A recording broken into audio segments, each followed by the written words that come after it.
नमस्कार साथियों, आज हम पढ़ेंगे राजस्थान के मंदिर। सबसे पहले तो हमें मंदिर बनने का इतिहास कहाँ से मिला, मंदिर किसने बनाए, किस शैली में बनाए, कैसे बनाए, इन सभी का ध्यान होना चाहिए।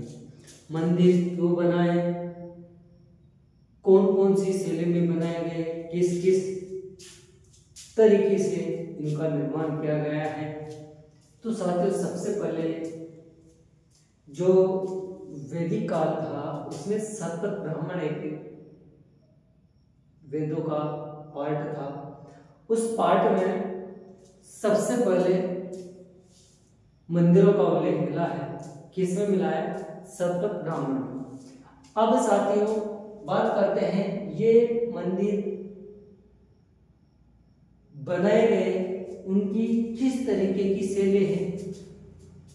जो अपने उस जमाने में जिस इष्ट को मानते थे, जिसकी पूजा करते थे, उसको मंदिर के मध्य में रखा जाता था। उसके बाद में अलग अलग तरीके से किसी मंदिर में चारों ओर चार जो अपने इष्ट देव शक्तियां थी उनको रखा जाता था, बीच में मुख्य मूर्ति को रखा जाता था, उनका परिक्रम पथ एक होता था। कुछ मंदिरों में जहां पर जिस भगवान की मूर्ति रखते थे उस मूर्ति के ऊपर का शिखर सबसे ऊपर होता था, वहां पर पताका फहराई जाती थी। यानी कि कुछ मंदिर चबूतरों में बनाए जाते थे, कुछ मंदिर सबका अलग अलग था। तो साथ ही इनमें जो शैलियां थी उन शैलियों को विभाजित किया गया है। किस तरीके से? जैसे भारत है, भारत के पूर्वी भाग में अलग, उत्तरी भाग में अलग, दक्षिणी भाग में अलग। इस तरीके से इन शैलियों का अलग अलग तरीके से अलग अलग क्षेत्र में विकास हुआ। अब साथियों बात करते हैं सबसे पहले जो शैलियां थी उनका। तो सबसे पहले नागर शैली, उसके बाद में द्रविड़ शैली, उसके बाद में पंचायत शैली, उसके बाद में बेसर शैली, उसके बाद में एकायतन शैली। साथियों इस प्रकार अलग अलग शैलियां थी। भूमिज शैली, शैलियों के अलग अलग तरीके से जिस तरीके से जैसे डिजाइन उन्होंने तैयार की उनका अलग अलग डिजाइन शैली का रूप दे दिया गया है। अब साथियों हम बात करते हैं सबसे पहले नागर शैली। नागर शैली यह उत्तरी भारत की जिस क्षेत्र में इस तरीके से बनाया गया उसे नागर शैली, यानी कि उत्तरी भारत का जो क्षेत्र था उसमें नागर शैली के प्रकार के मंदिर बनाए गए। दक्षिण में द्रविड़ शैली का और बेसर शैली, साथ ही द्रविड़ और नागर दोनों का मिश्रित रूप क्षेत्र है। कर्नाटक में सबसे पहले इस शैली को अपनाया गया चालुक्य द्वारा।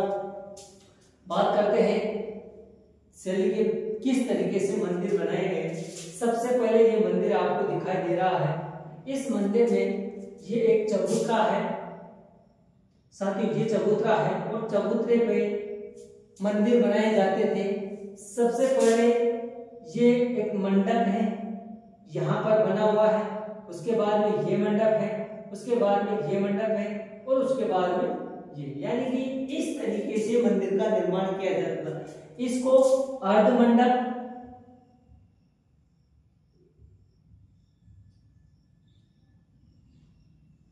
अर्ध मंडप कहा जाता था, इसको मंडप इसको कहा जाता था, इसको महामंडप, इसको महामंडप क्यों कहा जाता था? क्योंकि आपकी जो मूर्ति थी, जिस भगवान के आप दर्शन करने जाते थे उसके दर्शन इस मंडप पे खड़े होकर, इस मंडप के जो चबूतरा है ये भगवान का मंदिर है। इस मंदिर में ये गोल है, वर्गाकार आकृति का, नागर शैली में वर्गाकार आकृति का गर्भगृह होता है और उसमें भगवान जो भी आपके हैं, शंकर भगवान हो, विष्णु भगवान हो, कोई सा भी इष्ट है उसकी मूर्ति होती है उसके दर्शन इस महामंडप में खड़े होकर बैठकर दर्शन किए जाते थे।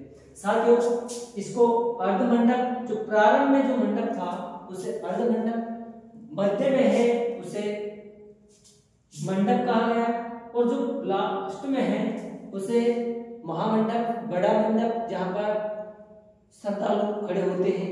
और उसके बाद में जो सीकर है, ये सीकर यहाँ पर, और इस सीकर में ये बना हुआ होता है, यहाँ पर कलश होता है, ये सबसे ऊपर कलश होता है। साथ ही ये कलश होता है, ये सीकर होता है, और इसे अमालक कहा जाता था। इस सीकर के नीचे के जो भाग होता है उसे क्या कहा जाता था? अमालक कहा जाता था। अब बात करते हैं साथियों ये चबूतरा। जो ये चबूतरा होता है जिसमें मंदिर का निर्माण होता है, उसके आगे मंडप, अर्धमंडप, महामंडप होता है। यहाँ से प्रवेश द्वार होता है, यहाँ सीढ़ियां होती थी और होती है। नागर शैली के मंदिरों की यही विशेषता है। इस मंदिर का जो चबूतरा है, इसके यहाँ परिक्रमा पथ होता है और इसे कहते हैं जागती, यानी कि जो वर्गाकार में होता है। लेकिन ये चबूतरा मुख्य मंदिर आपका वर्गाकार में होगा, जहाँ पर जिस भगवान की मंदिर होता है उसी की मूर्ति होती है, उसका परिपथ यहाँ होके होता है इस मंडप के अंदर से, इसकी चारों ओर परिक्रमा होती है। लेकिन जो ये जिस चबूतरे पे बना होता है उसे जो जागती कहते हैं, जागती कहते हैं। इस चबूतरे को क्या कहते हैं? जागती कहते हैं। अब साथियों, उत्तर भारत में जो आर्यन शैली है, उत्तर भारत की जो नागर शैली है, इसको पर्सी ब्राउन ने आर्यन शैली का नाम भी दिया है। उत्तर भारत की आर्यन शैली आर्यों के द्वारा निर्मित किया गया, इसलिए इन्होंने आर्यन शैली कहा गया। आर्यन शैली किसे कहा गया है? नागर शैली को। किसने कहा गया है? पर्सी ब्राउन ने कहा गया है। आर्यन जो नागर शैली थी साथियों, उसका मंडप जो भू गर्भगृह था वो वृत्ताकार आकृति का था। प्रारंभ का जो मंडप था उसे अर्धमंडप, मध्य का मंडप था उसे मंडप कहा जाता था, उसके बाद का मंडप महामंडप, और जो सीकर है उसके ऊपर, जिसके ऊपर कलश होता है, अमालक होता है, सीकर होता है, वो गोल होता है।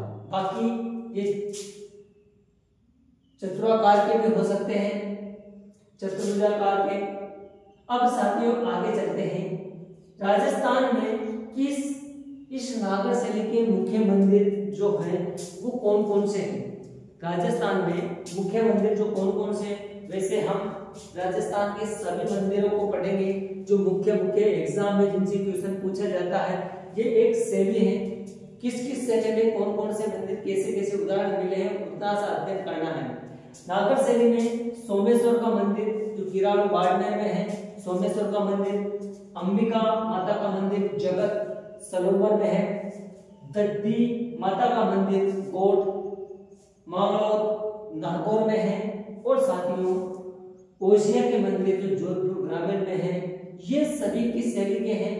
नागर शैली के, आर्यन शैली के, उत्तर भारत आर्यन शैली के मंदिर मिले। अब चलते हैं द्रविड़ शैली। साथियों द्रविड़ शैली जिसका शिखर, जो मध्य का शिखर होता है, जिसे गोपुरम दरवाजा होता है, उससे नीचे होता है। गोपुरम जहां पर दरवाजा होता है उसका शिखर सबसे ऊपर होता है। किस शैली में? द्रविड़ शैली में। ये द्रविड़ शैली दक्षिणी भारत की में पाई जाती है। साथ ही द्रविड़, इसका जो गर्भगृह होता है इस मंदिर का, जैसे ये चबूतरा है और इस चबूतरे पे ये गर्भगृह है, ये आयताकार होता है, और इसी में भगवान, जिस भी भगवान की मूर्ति होती है उसको विराजमान किया जाता है। और यहाँ से जो प्रवेश किया जाता है, ये दरवाजा होता है यहाँ पे, और दरवाजे से प्रवेश करके यहाँ पर जो ये गोपुरम दरवाजा होता है, यहाँ से गुजरना पड़ता है। सबसे ऊंचा शिखर इसका होता है। साथियों गर्भगृह का जो शिखर होता है उस पर वही पताका होती है और ये गर्भगृह कहलाता है। अब दक्षिण भारत में जो इस शैली के मुख्य मंदिर थे वो राजस्थान में द्रविड़ शैली के मुख्य मंदिर जो जन का पाया जाता है वो है, एक तो रंगनाथ जी का मंदिर जो पुष्कर में है, और एक तिरुपति बालाजी का मंदिर सुजानगढ़, तिरुपति बालाजी का मंदिर राजस्थान में सुजानगढ़ में है, जो चूरू में होता है। अब बात करते हैं आगे बेसर शैली। साथियों बेसर शैली क्या है? बेसर शैली नागर शैली और द्रविड़ शैली का मिश्रित रूप है। बेसर शैली क्या है? नागर शैली और द्रविड़ शैली का मिश्रित रूप है। क्या है? मिश्रित रूप। अब किस तरीके से? इस तरीके के मंदिर होते हैं, जैसे ये चबूतरा होता है और इस चबूतरे पे इस तरीके के मंदिर बनाए जाते हैं।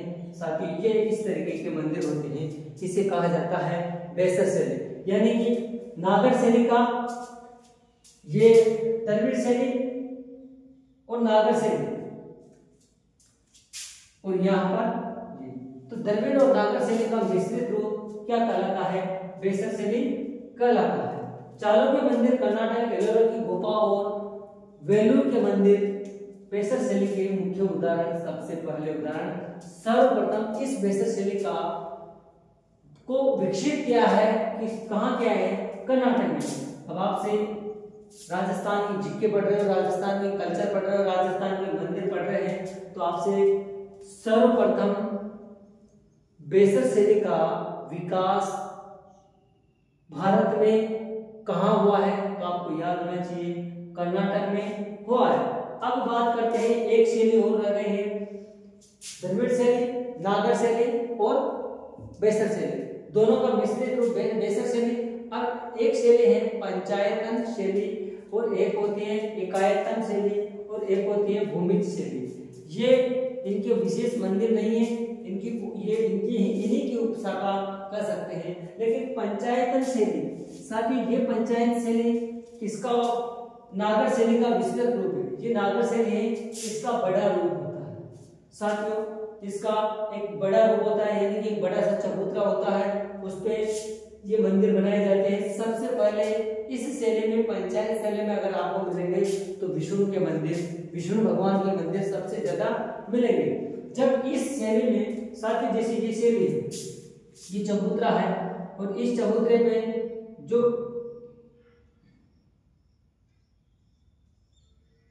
मान लीजिए ये चबूतरा देखिए, अब इस चबूतरे पे बनाया गया मंदिर, जैसे कि देखिए ये चबूतरा है, विशाल चबूतरा है। इसमें यहाँ पर जो नागर शैली का विस्तृत रूप है, तो यहाँ पर जो मंदिर होगा उसके चारों कोनों पर, इस कॉर्नर पर, इस कॉर्नर पर, इस कॉर्नर पर, इस कॉर्नर पर शिव की, शक्ति की, गणेश की और सूर्य की, चारों की मूर्तियां होंगी। और उसके बाद में ये बीच वाला हिस्सा है, इसमें क्या होगा? इसमें विष्णु भगवान की मूर्ति होगी, इसमें विष्णु भगवान का मंदिर होगा। लेकिन इसके चारों ओर शिव की, विष्णु, शिव की, गणेश की, शक्ति की और सूर्य की, चारों के मंदिर होंगे। और इसका परिक्रमा पथ एक ही होगा। पंचायत शैली जो बड़े विशाल आकार के होते हैं, आयताकार के होती हैं, इसमें ये गर्भगृह होता है सबसे, जिसमें विष्णु का मंदिर होता है मुख्य रूप से। इसके चारों ओर 4 मंदिर होते हैं और इन सभी का क्या होता है? परिक्रमा पथ एक ही होता है। इस प्रकार पांचों का परिक्रमा पथ एक ही होता है। ये विस्तृत रूप में होती है, इसे पंचायत शैली कहा गया है। नागर शैली का विस्तृत रूप ही पंचायत शैली। अब इसके मुख्य मंदिर राजस्थान में भी मिले हैं जो इस शैली में बने हुए हैं, यानी कि विशाल आकार के। तो सबसे पहले भट्ट का देवरा विष्णु का मंदिर, भट्ट देवरा शिव का मंदिर 12 में है, ये भी पंचायतन शैली का है। जगदीश मंदिर जो उदयपुर में है, ये भी पंचायतन शैली का है। बाडोली का शिव मंदिर, साथ ही बाडोली का शिव मंदिर चित्तौड़ में, जो भी पंचायतन शैली का है, यानी नागर शैली का विस्तृत रूप है। और हरिहर मंदिर जो ओसिया में है, जोधपुर में, ये भी जोधपुर ग्रामीण में, ये भी क्या है? पंचायतन शैली का। अब बाकी साथियों मैं आशा करता हूं कि अगर आपसे पूछ लिया जाए कि राजस्थान में सर्वाधिक मंदिर, तो नागर शैली, भारत में शैलियां पाई जाती हैं, नागर शैली, बेसर शैली, द्रविड़ शैली, पंचायतन शैली, एकायतन शैली, भूमि शैली, ये शैलियां हैं। लेकिन विशेष रूप से अगर राजस्थान में चर्चा की जाए तो नागर शैली, द्रविड़ शैली, आयतन शैली, इन्हीं के मंदिर सर्वाधिक पाए जाते हैं, जबकि बेसर शैली के भी कुछ मंदिर हैं। अब कल हम चर्चा करेंगे जो मुख्य मंदिर राजस्थान में है किस शैली के हैं, किसने इसका निर्माण करवाया, कब बनवाया, किस देवता का मंदिर है, किस जिले में है, इसकी चर्चा कल करेंगे। आज के लिए इतना ही। अगर समझ में आया, अच्छा लगे तो लाइक करना, अपने दोस्तों को शेयर करना। आज के लिए इतना ही। धन्यवाद। जय हिंद।